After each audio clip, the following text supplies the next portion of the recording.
must be green. Almost every home seems to display greenery of some sort.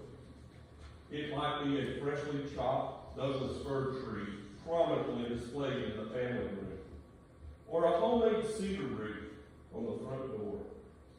There could be holly on the mantle, and even some mistletoe in the doorway. Throughout the world, green is the symbol of life. Plants like pine, cedar, fir, mistletoe, and holly that we use in our Christmas decorations are evergreens. They remain green in every season of the year. As such, they symbolize everlasting life. The everlasting life that only comes from Jesus. Jesus said in those familiar words of John 3:16, God so loved the world that he gave his only begotten Son, that whosoever believeth in him should not perish, but have everlasting life. Yes, the tiny baby born in Bethlehem and laid in a manger bed is the source of our eternal life. So, the color of Christmas, it must be green.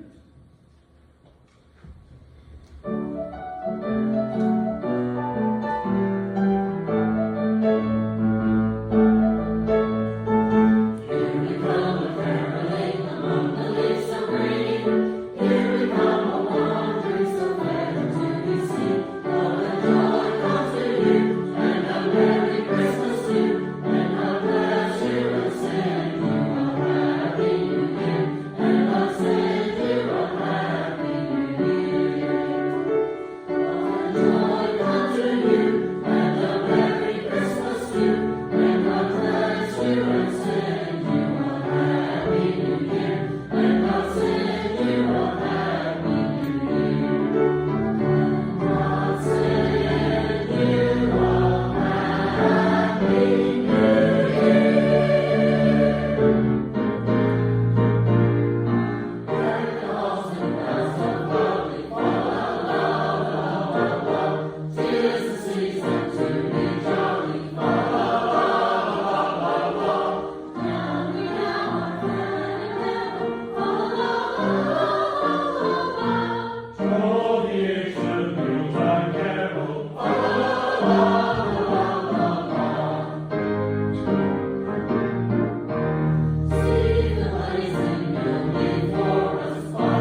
are beautiful, aren't they? Verdant green, sparkling silver, purest white, glimmering gold, and brilliant red. Each color of the Christmas season has its own story to tell, its own message to proclaim. And each one points to Jesus. Jesus, the tiny baby of the manger. Jesus, the infant king. Jesus, the giver of new life. Jesus, the Savior who shed his blood on the cross. Jesus, the reason for the season. So color it Christmas. Show the colors of God's love.